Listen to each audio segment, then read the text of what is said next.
Bonjour à tous, bienvenue. Et en 2015, Saint-Étienne Métropole s'est engagé dans un vaste plan de relance du tri et du recyclage. Un plan porté par Eco Emballage, aujourd'hui devenu Citeo. C'est un dispositif exceptionnel de communication, de sensibilisation auprès des habitants de Saint-Étienne Métropole, des zones urbaines de la métropole plus exactement. L'objectif de ce plan, c'est de recycler plus d'emballages en verre et de relancer le geste de tri en habitat urbain dense. Et aujourd'hui, c'est un bilan de ces 18 mois d'action que nous vous proposons.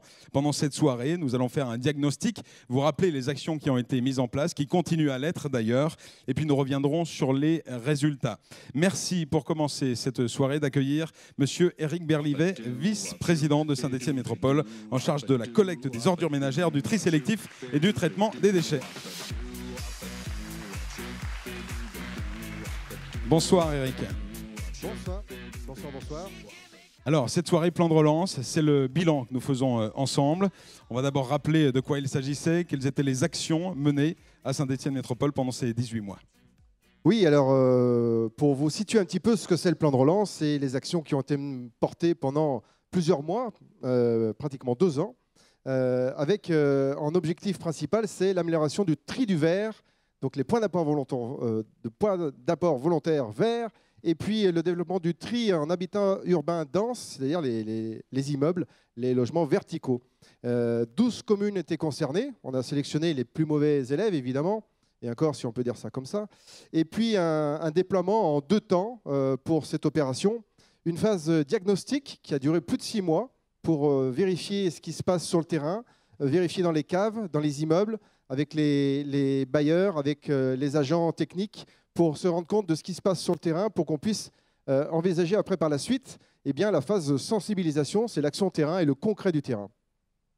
Alors, pour le projet vert, 100 000 habitants concernés, avec un objectif pour 8 communes, le Chambon-Feugerolles, Lorette, Unieux, Saint-Priest-en-Jarret, Saint-Étienne, Villars, Roche-la-Molière et Andrézieux-Boutéon. Vous allez voir la carte qui s'affiche pour situer un petit peu sur l'ensemble de notre métropole qui compose maintenant 53 communes. Je salue, j'en profite, les élus concernés par la gestion et le traitement des déchets, même si tout le monde l'est, qui sont présents avec nous ce soir. Voilà les communes qui sont concernées par le projet vert. Et maintenant, le projet, en ce qui concerne le tri sélectif, sur la slide suivante. Alors non, là c'est le résultat, le bilan. Donc on avait prévu une dotation d'un certain nombre de bacs supplémentaires. Alors comment ça s'est passé? C'est tous les bacs qui sont dans les rues. Je ne sais pas si vous repérez un petit peu les bacs d'apport volontaire qui sont au bord des routes, sur des parkings, à des endroits un peu stratégiques. Il a fallu donc, avec ce diagnostic et en collaboration avec les élus des communes concernées, peut-être en déplacer certains pour mettre à d'autres endroits pour qu'ils soient plus visibles et en rajouter des supplémentaires. Donc ça, c'est un travail commun entre les agents de Saint-Étienne Métropole, les élus des communes, les agents techniques, pour avoir un rendement et une efficacité plus importante. Donc 87 points supplémentaires. Le projet Habitat Collectif, 8 communes concernées, une cible de 32 000 foyers, avec la commune de Saint-Chamond, Rive-de-Gier, Firminy, le Chambon-Feugerolles, la Ricamarie, Saint-Étienne, Villars et Roche-la-Molière. Voilà la carte, comme on a fait tout à l'heure, pour vous rendre compte de la situation des uns et des autres. Voilà, ça permet de se rappeler que Saint-Étienne Métropole s'est élargie avec 8 nouvelles communes. On en profite pour les saluer, et puisqu'ils sont bien impliqués, la plupart sont avec nous ce soir. Voilà, donc le bilan, c'est 20% de bacs jaunes supplémentaires, c'est-à-dire 765 bacs supplémentaires. Est-ce que vous savez combien il y a de bacs jaunes sur l'ensemble de Saint-Étienne Métropole, sur les 53 communes? Allez, c'est la devinette. 80 000 bacs jaunes et à peu près 110 000 bacs d'ordures ménagères. Vous voyez, la dotation est importante. J'en profite pour faire une petite information technique. Vous avez un bac chez vous et le couvercle ne ferme plus, les roues ne fonctionnent plus. Vous appelez le numéro Info Déchets et on vous le remet en état gratuitement, puisque les bacs sont mis en dotation gratuitement sur l'ensemble de la métropole pour qu'on ait toujours des bacs en fonctionnement et efficaces. Voilà la carte globale sur toute l'opération. En vert, tout ce qui était uniquement sur le projet vert, en jaune uniquement sur le projet Habitat Collectif, et en orange ceux qui avaient les 2 opérations mutualisées sur les communes. On va faire un point sur les actions maintenant de ce plan de relance très concrètement. Oui, alors pour être très clair, évidemment, la première chose c'était comment communiquer et comment cibler l'information auprès des usagers. Alors, j'en profite pour me retourner vers le service communication de la ville de Saint-Étienne et de Saint-Étienne Métropole, qui est mutualisé maintenant pour avoir une efficacité permanente. Tout a été fait en interne et on a créé un outil de communication assez innovant, puisque toute la communication globale a eu un prix à Cannes en 2016. Donc on a eu un prix de la communication nationale. C'est quelque chose d'assez exceptionnel pour cet outil de communication que nous avons eu, pour dire que ça a été efficace et que ça a fonctionné. On en parlera des chiffres tout au long de cette émission. C'est ça. C'est voilà. ça. Allez, je déroule. 3 challenges concernant cette communication. Il y a eu un prix, un challenge pour le grand public en habitat collectif, un challenge pour le grand public pour le vert et un challenge pour le jeune public pour les 8-15 ans. Et à titre d'information, c'est la ville de Firminy, enfin une école de Firminy qui a gagné le prix jeune public pour les 8-15 ans. Vous voyez, leur slogan c'était « Allez les verts ». C'était pas mal, c'est bien réfléchi. Et puis tout à l'heure, nous remettrons le grand prix, le prix du public vert en fin d'émission. En fin d'émission, tout à l'heure, effectivement, nous remettrons ce prix. Et puis, alors pour les prix grand public habitat collectif, comment ça fonctionnait et qui a pu utiliser ce petit concours? En fait, quand on frappait aux portes pour aller visiter et expliquer aux gens chez eux comment ça fonctionne, on leur remettait un petit coupon jaune qu'ils mettaient dans une bouteille en plastique, ils le mettaient dans le conteneur et au centre de tri, il était tiré au sort. Et comme ça, plusieurs dizaines d'habitants ont pu gagner des places de match, des jeux, etc. Donc c'était assez innovant.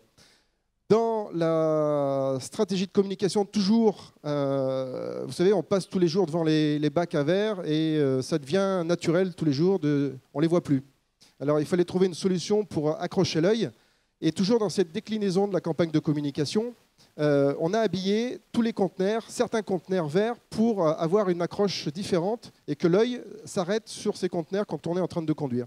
Et il y a une communication assez innovante avec des images et une déclinaison assez agréable. Et en plus, ça valorisait le point d'apport volontaire. Également, les camions de tri qui ont été habillés pour donner une information concrète sur l'action qui était menée. Évidemment, il y aura aussi, et les communes vont recevoir des kakémonos avec le bilan par commune, l'évolution du tri par commune, pour que chacun puisse s'approprier ce résultat positif, ce résultat encourageant pour certaines autres communes pour la suite. Nous allons maintenant accueillir, Eric, des ambassadeurs du tri, cheville ouvrière de ce dispositif de sensibilisation. Ils ont fait du porte-à-porte, ils vont venir nous expliquer leur travail. Merci d'accueillir Benjamin Calamian de l'équipe Tri Prévention et Jessie Wellard, coordinatrice de l'équipe des ambassadeurs du tri.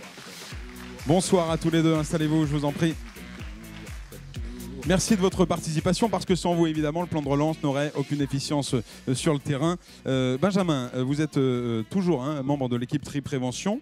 Vous êtes un des ambassadeurs du tri. Expliquez-nous comment se passe votre job au quotidien et qu'est-ce que vous avez fait pendant ces 18 mois. Eh ben, en fait, on agit sur les 53 communes.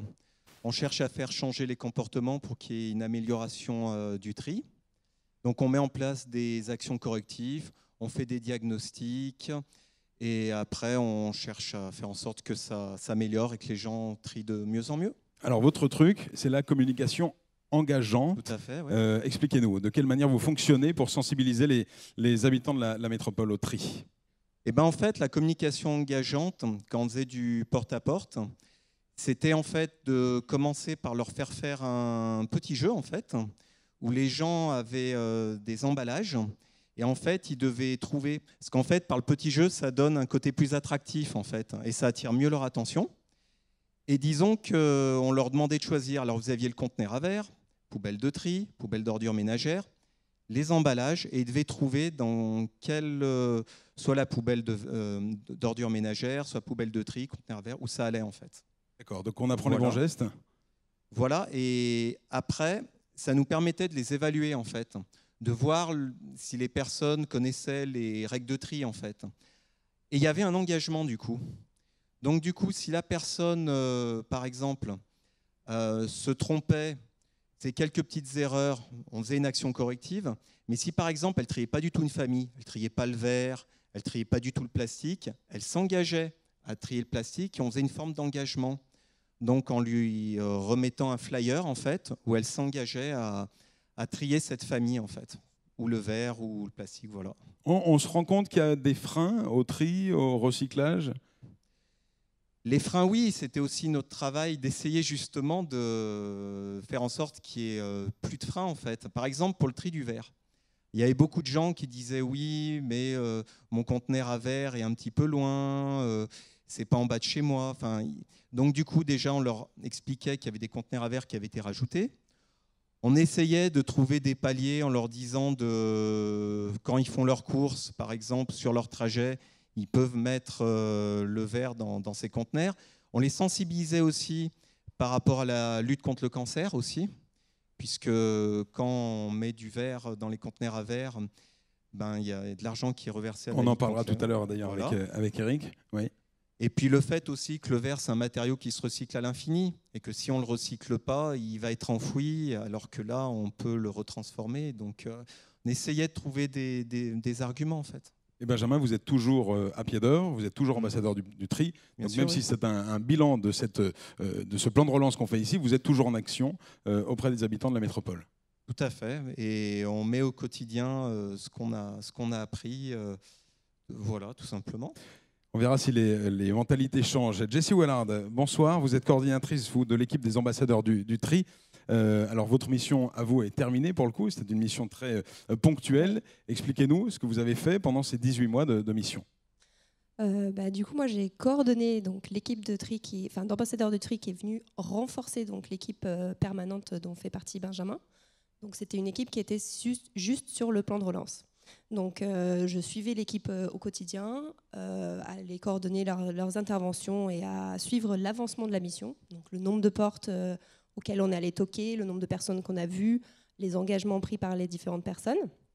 Et puis ensuite, de faire remonter toutes ces informations donc, à l'équipe projet de Saint-Étienne Métropole et aussi au niveau des bailleurs et des syndics qui étaient aussi impliqués dans le projet. Est-ce que le porte-à-porte, alors question à tous les deux, est-ce que le porte-à-porte a bien fonctionné? Est-ce que c'est la solution efficace pour les actions de sensibilisation? Oui, le porte-à-porte a bien fonctionné. Les gens nous ont très bien accueillis. On a eu très peu de refus.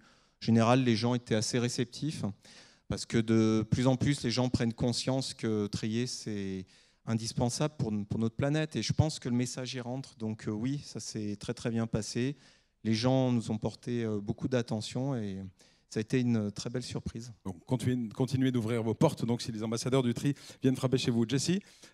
Oui, je voulais rajouter que du coup, il y avait eu un travail aussi en amont. On avait annoncé aussi le fait qu'on allait passer. Donc, les gens étaient prévenus. Comme du colportage, Voilà. on arrive comme ça. Donc, les gens étaient prévenus qu'on allait passer. On mettait aussi des affiches dans les halls d'immeubles. Donc, pour prévenir aussi les habitants, on avait pris contact avec les gardiens au préalable. Donc, eux aussi, on les avait déjà vus. Puis, ils avaient été aussi rencontrés lors des diagnostics qui ont été faits en amont. Donc, il y avait eu toute une phase de préparation qui a permis aussi ce bon accueil auprès des habitants. Même question pour vous, qu'à Benjamin tout à l'heure. Jessie, est-ce qu'il y a des freins encore aujourd'hui? Est-ce que vous avez rencontré un certain nombre d'a priori, peut-être de préjugés, autour du tri, du recyclage? Oui, alors on a souvent des questions qui reviennent. Donc, est-ce que ça va vraiment au tri, des choses comme ça. Mais les vrais freins, c'est plus de l'ordre vraiment de l'équipement. C'est du fonctionnel, comme les vides à ordures par exemple. Tout à fait. Le vide ordure, c'est un gros frein au tri parce que c'est la simplicité et puis tout finit dans les ordures ménagères. Et un autre gros frein, c'est aussi l'accès au local. Quand il n'y a pas de vide ordure, c'est aussi de descendre dans une cave, de passer plusieurs portes qui peuvent être fermées à clé ou pas, d'avoir de la lumière ou pas. C'est des freins, voilà, c'est pas forcément accueillant et que ça donne pas forcément envie. Donc ça, c'est un frein important. Et puis en dernier, c'est le manque d'affichage. Quand il n'y a pas d'affichage, c'est sûr qu'on a moins de facilité quand on a des doutes, en tout cas. Petit truc aussi que m'expliquait Benjamin tout à l'heure, c'est la disposition des bacs dans les locaux poubelles, qui est hyper importante, mine de rien, on n'y pense pas, mais les gardiens doivent assurer une certaine disposition pour que ça soit le plus efficace possible. Oui, parce qu'en fait, avant de faire le porte-à-porte, on a fait un tour des locaux, locaux poubelles. On a regardé la disposition. Et disons que ce qu'il faut, c'est que les bacs de tri, quand il y a une entrée dans un local poubelle, il y a l'entrée. Il ne faut pas que les bacs de tri soient accessibles en premier. Parce que la personne qui ne fait pas le tri va prendre la première poubelle qu'elle trouve, donc le bac de tri. Donc après, on faisait une disposition où ils avaient les poubelles hors du ménager en premier. D'accord. Des visites de centres de tri aussi organisées pour suivre la chaîne complète du tri et du recyclage. Ça aussi, c'était efficace, ça a bien fonctionné auprès des publics? Oui, bah déjà, il y a pour les gardiens aussi qui travaillent, c'est leur travail au quotidien, ça fait partie de leur travail au quotidien de gérer les déchets. Donc là, il y a eu une 50aine de gardiens qui ont pu visiter le centre de tri. Et donc ça leur permet aussi de voir qu'est-ce qui se passe après. Donc où ils prennent aussi conscience du travail qu'il y a après. Mais il y a aussi certains habitants qui ont pu visiter le centre de tri lors de portes ouvertes ou d'autres visites. Et là, ils se rendent compte vraiment du travail qui est fait et ils prennent vraiment conscience. Donc là, c'est un bon déclic. On imagine. Eric, un bilan du travail des ambassadeurs qu'on vient d'entendre avec les exemples de Jessie et Benjamin? Oui, alors le bilan, évidemment, c'est un bilan humain aussi, avec des équipes vraiment soudées et efficaces. Le sourire quand on frappe, l'accueil des habitants. Moi, j'y suis allé 2-3 fois avec d'autres personnes. On s'est rendu compte réellement de l'empathie qu'il pouvait y avoir, de l'écoute. Et comme c'était anticipé un peu à l'avance et qu'on a dit, il y a des gens chez Saint-Étienne Métropole qui vont venir chez vous, eh bien, il y a eu certaines fois des accueils un peu plus privilégiés où certains voulaient même boire un petit coup. Mais ça c'est des choses qui se passent bien parce que vraiment, c'est ce lien de proximité de Saint-Étienne Métropole. Et c'est vraiment ce qu'on veut, nous, en tant qu'élus, c'est cette proximité et cette réalité de l'action au plus proche des habitants. Et 23 000 foyers qui ont été quand même visités, 23 000 foyers, c'est quand même énorme. Avec un taux de 64%. Imaginez-vous les représentants de commerce qui vont frapper pour vendre des fenêtres ou des choses comme ça. Le taux de refus, c'est 95% de taux de refus. Juste pour ouvrir la porte. Là, les gens, on sonnait chez eux, ils ouvraient la porte, on discutait avec eux, on échangeait. Enfin, c'est quelque chose qui a été très fort et on peut voir le faible taux de refus qui est vraiment très faible. Et en plus, avec des actions qui étaient en horaire décalé, le soir, le samedi matin. Enfin, moi, je tiens à vous féliciter, toutes les équipes, parce que c'était vraiment quelque chose d'exceptionnel. Et vous avez été plus que salariés dans cette histoire, c'est que vous avez été motivés et impliqués pour cette opération pour qu'il y ait du résultat. Et puis 23 000 foyers, 23 000 cafés ou apéritifs, on imagine le défi que cela doit représenter. Il faut faire le tri du verre, c'est pour ça qu'il faut aussi développer le circuit court. Exactement. Les animations en plus, donc d'autres animations orchestrées dans le cadre de ce plan de relance, Eric. Oui, alors plus de 115 animations sur l'ensemble du territoire, 44 structures relais, on les détaillera tout à l'heure, un public très large, les écoles impliquées, parce que qui sont les meilleurs ambassadeurs du tri? Évidemment, ce sont les enfants qui, eux, percutent tout de suite et vont après expliquer à leurs parents, leurs grands-parents ce qu'il faut faire et ce qu'il ne faut pas faire. Donc ça, c'est les meilleurs publics. 6 790 foyers sensibilisés à l'occasion des animations, c'est vraiment un résultat très fort à l'échelle de notre métropole. Et puis voilà, toutes ces animations qui sont déclinées avec tous les partenaires des communes, des centres, des associations locales. Enfin, vraiment quelque chose de très puissant pour un résultat qu'on verra tout à l'heure. Le travail des ambassadeurs, ça a permis de modifier vraiment le geste des personnes concernées par les visites? Alors, de façon concrète, quand on sonne à la porte et qu'on dit, voilà, il y a un petit quiz, vous avez une petite carte, ils présentaient une petite carte, ils venaient devant la porte avec la petite carte, regardez, ça se met dans quel bac, ça se met dans quel bac. Et c'était vraiment un quiz d'incitation et d'implication. Et quand on a des questions très simples, la boîte de conserve, j'en fais quoi? Eh bien, c'est vrai qu'on n'a pas tous ce réflexe-là. On la met où, la boîte de conserve?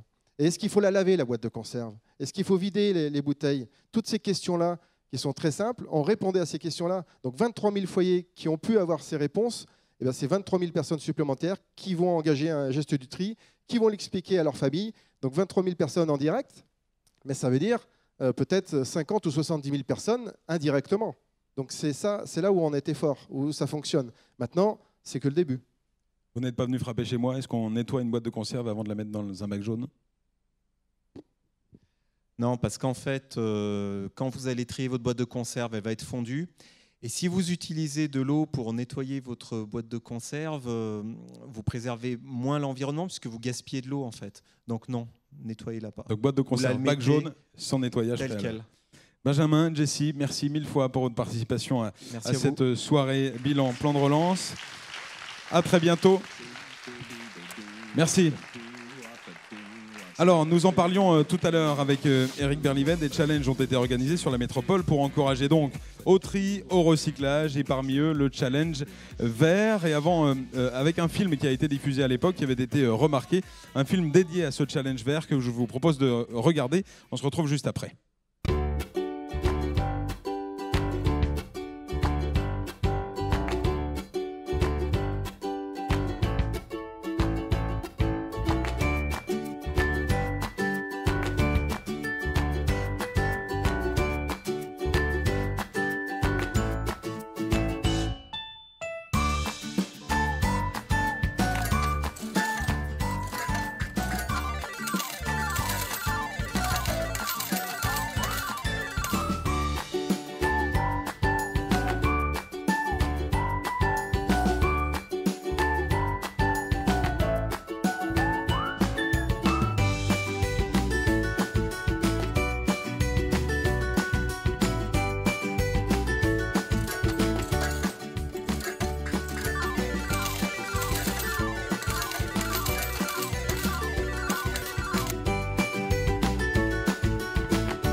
Voilà pour ce film Les Stars du Tri. Nous sommes toujours dans le cadre de la soirée bilan du plan de relance organisé par Saint-Étienne Métropole. Avec vous, Éric Berlivet, vice-président toujours de Saint-Étienne Métropole en charge de la collecte des ordures ménagères, du tri sélectif et du traitement des déchets. Nous avons fait un point sur les actions, les pourquoi de ce plan de relance du tri.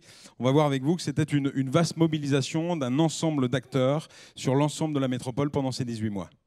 Oui, effectivement. Alors déjà, je salue le travail qui a été fait. Vous voyez, le petit film qui a été fait avec notre partenaire TL7 et les services de la communication. Parce que c'est vrai que c'est ludique, original et efficace. C'était le but de l'opération générale. Et évidemment, avec plein de partenaires, par exemple, et déjà pour commencer, le plus important, c'est évidemment la proximité, donc sur les communes, avec toutes les communes qui étaient concernées sur ce plan. Eh ben, Andrézieux-Boutéon, Firminy, la Ricamarie, le Chambon-Feugerolles, Rive-de-Gier, Roche-la-Molière, Saint-Chamond, Saint-Étienne, Saint-Prix-en-Jarret, Unieux et Villars.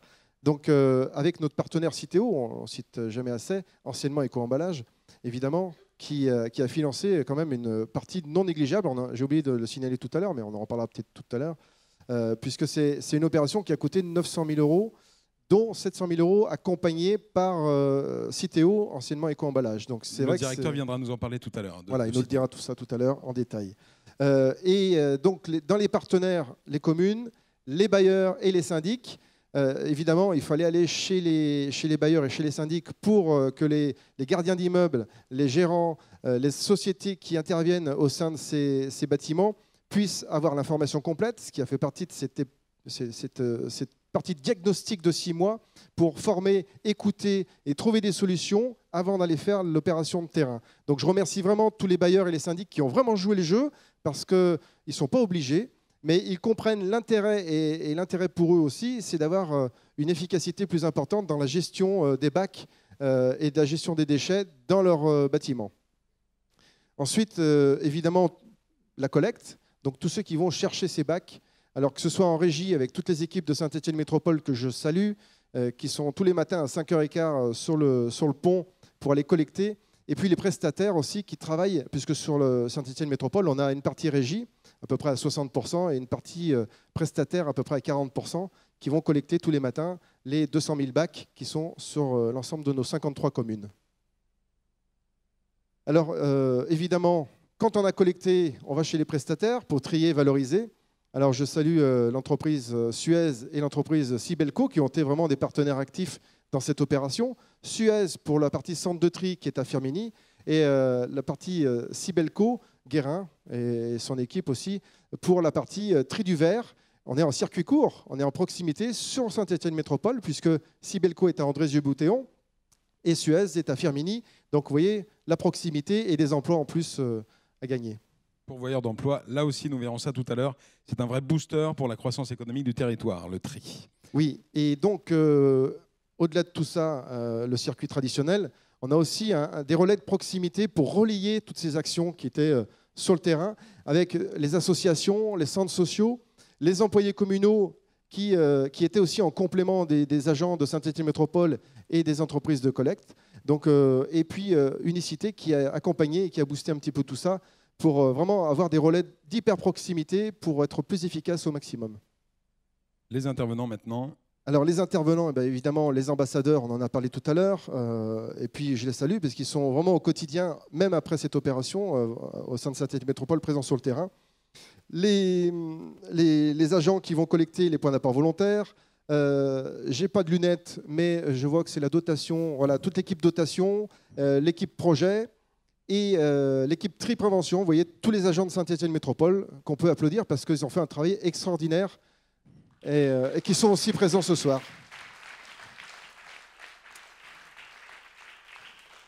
Alors donc le résultat, quand on collecte du verre, eh bien, on fait un don à la Ligue contre le cancer. Et chaque année, à Saint-Étienne Métropole, c'est à peu près 20 000 € qui sont remis directement à la Ligue contre le cancer. Cette année, c'est plus de 20 000 €, même je crois que c'est 22 000 €, puisqu'on a une progression de collecte. Donc, je sais qu'il y a des représentants de la Ligue qui sont là ce soir. Vous voyez, il y aura un petit peu plus d'argent, puisque les gens ont mieux recyclé le verre. Passons maintenant aux résultats. Éric Berlivet, on a vu les moyens, la stratégie mise en place, les actions aussi. Parlons maintenant des résultats. Que s'est-il passé après ces 1 an et demi de plan de relance? Alors, 1 an et demi de plan de relance avec une grosse préparation, évidemment. Un travail collaboratif, vous l'avez vu, avec un cycle de travail, un cycle de progression de la chaîne de travail qui est vraiment complet. Des centaines d'acteurs concernés. Évidemment, les communes, 11 bailleurs, 10 syndics, 40 relais de proximité, 230 gardiens, rendez-vous compte, 230 gardiens qui ont été managés, accompagnés en hyper proximité pour leur expliquer qu'est-ce qu'il fallait faire, comment il fallait le faire.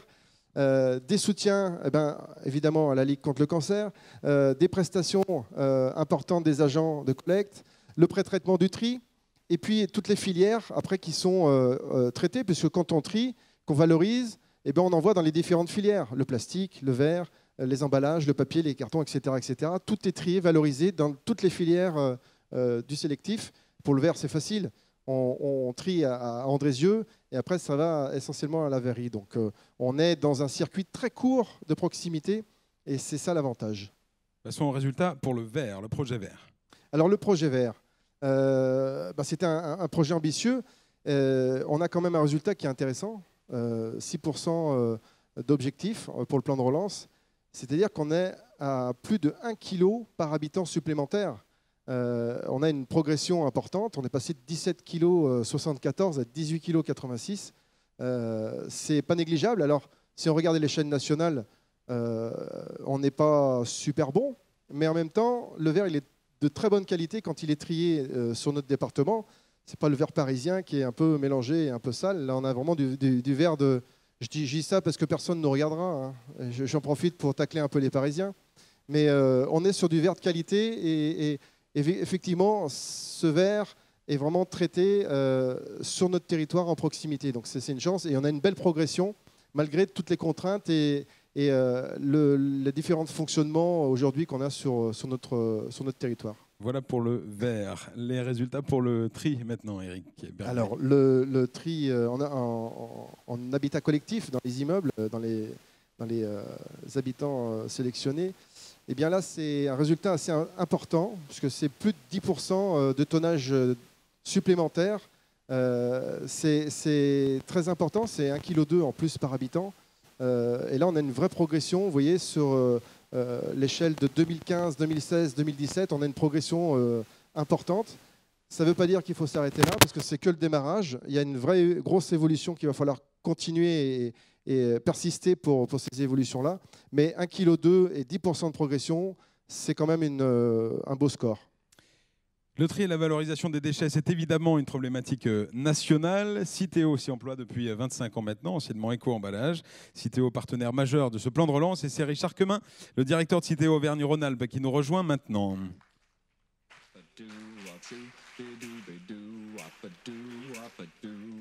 Bonsoir Richard. Alors parlez-nous de Citeo, s'il vous plaît. Alors Citeo, on pilote la collecte sélective et le recyclage en France depuis 25 ans, effectivement.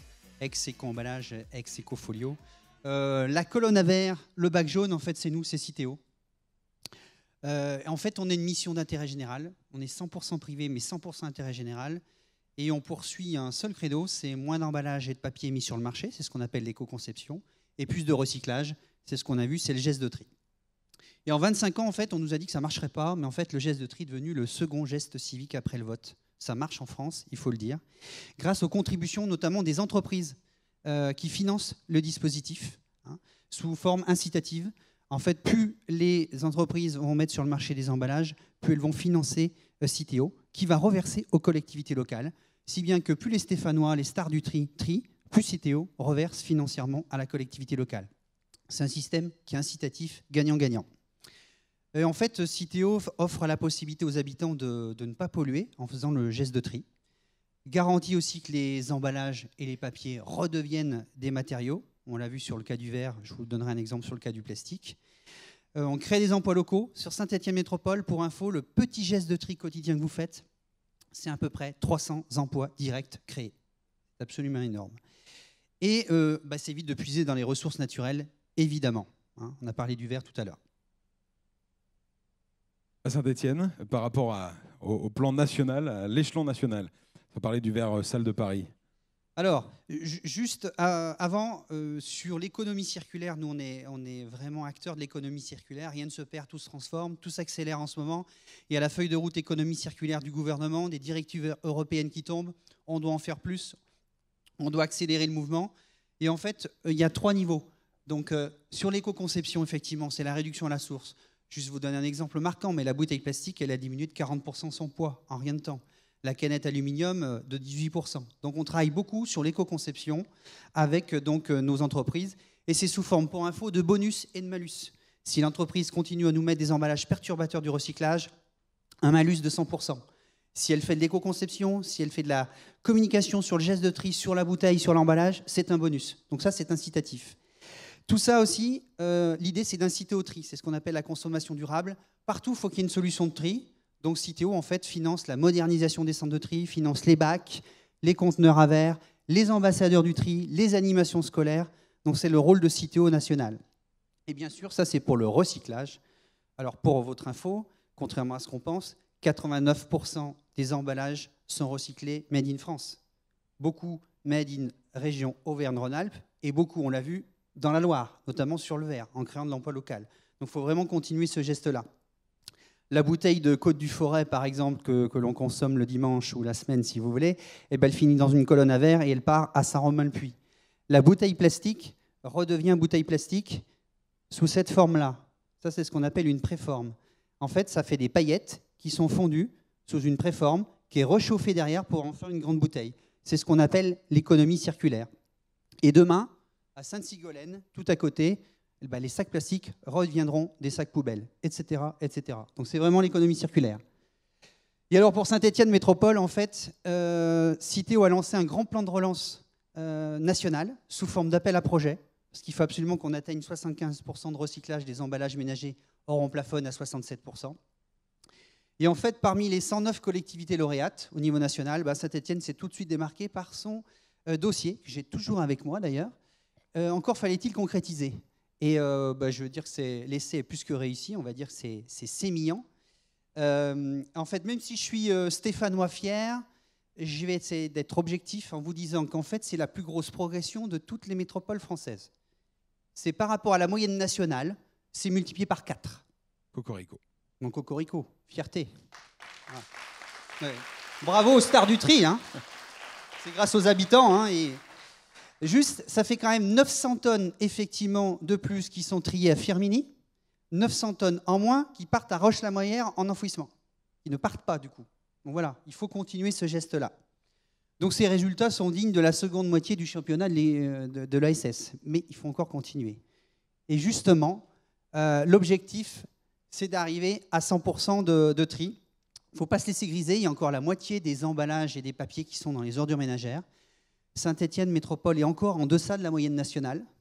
Et donc, il faut continuer, il faut absolument faire en sorte que la métropole soit 100% tri, 100% engagée, 100% recyclage, qu'on puisse trier partout. Et alors, le plus simple, c'est tout simplement prendre les enseignements de ce plan de relance. Vous l'avez compris, Il faut plus de moyens pour trier, plus de bacs, plus de proximité, et plus de communication engageante en allant voir les gens, en leur donnant envie de trier. Donc en attendant une prochaine simplification du geste de tri qui devrait arriver dans quelques mois, je voulais juste prendre l'exemple d'une bouteille que j'ai cachée là derrière et qu'Éric va me passer, et que je vais te remettre après. Elle est fabriquée ici en plus, celle-là. Voilà, j'ai pris une locale. Hein. Et cette bouteille plastique n'est pas un déchet, c'est une ressource. Hein, je vous l'ai expliqué tout à l'heure, c'est l'économie circulaire. Et donc c'est tellement une ressource que je vais la remettre au vice-président. Voilà, je te la remets, Eric. Le trophée. Voilà. Alors le trophée, mais je vais te remettre aussi un badge. Un badge, c'est I love tree et je trie intensément. Donc je compte sur toi pour que tu sois ambassadeur de l'économie circulaire et du tri sur Saint-Étienne Métropole. Je me tourne vers le service communication qui...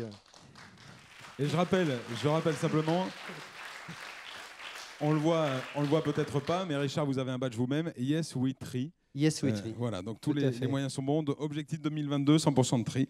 Oui. C'est l'objectif. Richard Quemin, merci mille fois Merci à pour vous. votre intervention. Je rappelle que vous êtes directeur Auvergne-Rhône-Alpes de Citeo. Merci et à bientôt. Eric Berlivet, alors intensifier le recyclage, ça limite évidemment le gaspillage, des ressources, les impacts environnementaux. Richard l'a dit, c'est aussi un véritable booster pour l'économie du territoire et la croissance économique de Saint-Étienne Métropole. Oui, un véritable booster. Juste de rappeler que Citeo, en fait, c'est le collecteur. Vous savez, en France, on a une loi qui s'appelle la responsabilité élargie du producteur. C'est-à-dire que tous ceux qui produisent du déchet, des emballages, doivent payer une quote-part. Et c'est Eco-Emballage qui le collecte, qui le redistribue après aux collectivités pour faire des actions concrètes de terrain. Donc c'est ça qui est important, c'est que ça part du producteur de déchets, c'est géré par Citeo aujourd'hui, et après c'est les collectivités locales qui en bénéficient dans des actions concrètes, ciblées et efficaces. On essaye. Donc les moyens humains, et bien évidemment la création d'emplois, Richard Quemin en a parlé à l'instant.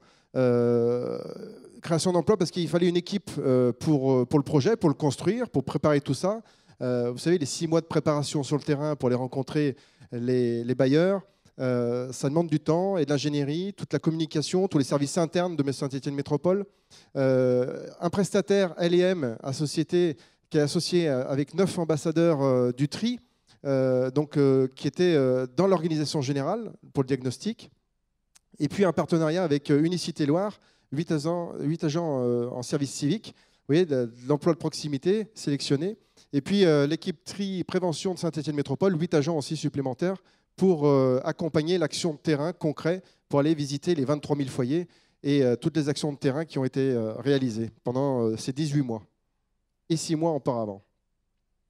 Le circuit du verre maintenant. Alors le circuit du verre, on en a parlé très brièvement tout à l'heure. Vous voyez, on fait la collecte. De la maison, ça part au centre de tri, alors, ou directement avec notre petit sac qu'on a à la maison. Donc, je vous conseille d'avoir des sacs de ce type-là pour les mettre à la maison, pour les emmener après au point d'apport volontaire. C'est important d'avoir ces petits sacs qu'on met partout, l'intissé, qui est aussi recyclable, puisqu'on le réutilise plusieurs fois. On va au point d'apport volontaire. Du point d'apport volontaire, on connaît tous les camions jaunes de chez Guérin. Je fais la pub pour Guérin parce qu'il est là et parce qu'il est sympathique, et en plus efficace. Et après, ils vont directement chez Sibelco pour faire la valorisation, le tri avec les différents flux, séparer les étiquettes, les emballages, les papiers, les verres transparents, les verres opaques, etc. Enfin, il y a toute une ingénierie technique avec des tris optiques, etc., qui fait la ventilation, qui le broie, qui le concasse. Et après, eh ben, évidemment, ça va à la verrerie et tout le circuit continue, recommence pour le circuit d'hiver. Et c'est 210 emplois concernés. Alors le circuit d'hiver, ben là on voit un petit peu quelques photos aussi sur le déroulé. On voit aussi maintenant les autres emballages que le verre et les répercussions sur l'emploi et la croissance économique. Alors, eh bien, on voit les collecteurs en pleine action. Là, il fait jour, mais ils commencent en hiver tôt, à 5h15. Donc, c'est pas simple. Quand ils vendent, quand il neige, quand il pleut, ils sont toujours dehors. Donc ça, il faut quand même se souvenir que c'est un métier qui n'est pas simple, qu'il faut défendre, valoriser. C'est un métier difficile. Donc, je les salue au passage. Et donc, une fois que la collecte est faite, ça part au centre de tri à Firminy. Et là, il y a aussi d'autres personnes qui travaillent ici sur place. Alors, évidemment, il y a des machines techniques qui varient et qui différencient les différents flux sur des tapis, sur des tris optiques, etc., avec du criblage. Et après, les différents matériaux qui sont condensés sous forme de package ou sous forme de balles. Et vous voyez, on a le métal, le plastique, le papier, le carton, et on a les différentes filières qui sont aussi à proximité pour trier et valoriser dans la Drôme, dans la Loire, dans la Haute-Loire, les différentes filières de papier, carton et plastique et métal. Passons maintenant aux bénéfices pour le territoire. Les bénéfices, de manière résumée sur une diapo que vous regardez en ce moment. Oui, alors évidemment, comme c'est des circuits courts et de la proximité, des bénéfices environnementaux, on limite les émissions de gaz à effet de serre par le fait avec les véhicules qui vont d'un côté ou d'un autre, on centralise. On préserve les ressources naturelles, forcément. Quand on recycle, on n'a pas besoin de reprendre des ressources naturelles pour fabriquer des nouveaux emballages ou des nouveaux papiers. Des économies d'énergie, tout est lié. Limiter la population avec les véhicules ou avec la consommation de ce type de déchets, qui devient recyclé et bénéfice. Et des produits dérivés avec cette matière première qui est intéressante. De l'innovation, des process de traitement et de transformation, des process de tri, puisque ça évolue en permanence, et ça va évoluer dans les années qui viennent, puisque en ce moment, avec le CIDEMER, on travaille aussi sur un travail sur les extensions de consignes de tri, et j'espère qu'à l'horizon 2022, on va pouvoir simplifier les gestes du tri. J'en profite pour le placer, parce que c'est un enjeu important. Et en termes d'économie pour notre territoire, eh bien évidemment, des emplois créés, Richard l'a évoqué, pas loin de 300 emplois rien que pour ça, sur notre territoire, sur notre métropole. La maîtrise des coûts, évidemment, si on trie, on valorise, on crée de l'emploi et on maîtrise les coûts. Et des nouvelles matières commercialisables, parce que forcément, il y a des nouvelles filières et des nouvelles actions qui peuvent être mises en place en proximité. Et en plus, on est ici à la Cité du Design. Ils utilisent énormément ce type de produits pour les nouveaux usages. Affaire à suivre, il reste évidemment beaucoup de choses à faire, et puis c'est un énorme élément de croissance dans l'avenir également, le tri et le recyclage. Eric Berlivet, nous allons maintenant clore cette soirée bilan du plan de relance avec une remise, la remise d'un challenge dont nous parlions tout à l'heure, le challenge vert grand public, remis aux collectivités. 2 mots sur ce challenge, Eric Berlivet. Le challenge prix vert, c'était voir la meilleure évolution sur une commune, parce que forcément, on était plusieurs communes, entre guillemets, mauvais élèves, même si on fait tout le possible. Et la plus belle progression, la plus belle implication et le meilleur résultat, eh bien, il fallait qu'il y en ait un. Et ce soir, nous avons le résultat de cette belle évolution. Alors, nous allons nous lever en regard donc de l'effort de dotation, 35 nouveaux points de collecte et des performances associées. La ville de Saint-Étienne remporte cette édition du Challenge 2017. La ville de Saint-Étienne représentée ce soir par Alexandra Ribeiro Custodio, adjointe au maire de Saint-Étienne. Vous recevez le trophée donc. Alors attention, c'est un peu... Bonsoir Alexandra Ribeiro Custodio. Le trophée vous est remis par Richard Quemin, directeur donc, de Citeo Auvergne-Rhône-Alpes. Bravo, on peut vous applaudir à nouveau. Bravo à la ville de Saint-Étienne pour ce trophée. Écoutez, merci. On est très, très fiers. On ne doutait pas que les Stéphanois s'engagent sur ce plan de relance. Mais en tout cas, je vous remercie de l'implication que Citeo et Emballage, et notamment notre collègue Eric Berlivet, a mis dans ce programme, parce que le plan de relance est une belle aventure. Les Stéphanois et la ville de Saint-Étienne s'y est jeté à bras-le-corps, et effectivement, avec tous nos collègues sur les quartiers de la ville, nous avons impliqué les Stéphanois. Et encore un grand merci au nom de la ville et de l'équipe municipale, et très fière de cette progression. C'est une progression, ça veut dire qu'on a encore du travail à faire. On a bien compris, mais en tout cas, on est bien sur une bonne aventure, et on a vraiment impliqué les citoyens. Et je voulais donner un remerciement tout particulier aux ambassadeurs du tri, puisque nous avons fait, avec beaucoup de collègues élus de quartier, du porte-à-porte avec eux. Et leur dynamique, leur sourire, leur convivialité et l'ouverture des portes des Stéphanois a fait qu'aujourd'hui, ce prix, c'est à eux que je leur dois, parce que tout le monde s'est investi. Donc vraiment, vraiment un grand merci à tout ce travail collectif. Et je pense, maintenant le challenge est lancé, l'année prochaine on va le garder encore. Ça c'est comme au foot, on va garder la coupe. Donc il va falloir qu'on continue à être les meilleurs. Voilà, le challenge est lancé. Merci encore à tous. Merci beaucoup Alexandra Ribeiro Custodio. Pour terminer cette soirée, vous restez avec nous. Pour terminer cette soirée, on va rappeler Jessie et Benjamin, les deux ambassadeurs du tri qui étaient avec nous, qu'on peut applaudir. Merci à tous de votre présence. Merci d'avoir suivi cette émission. Pour tous les gestes de tri, pour tout savoir de ce plan de relance, eh bien, le site internet de Saint-Étienne Métropole et les réseaux, évidemment, vous serez informés de tout ça. À très bientôt. Passez une excellente fin de journée et à bientôt.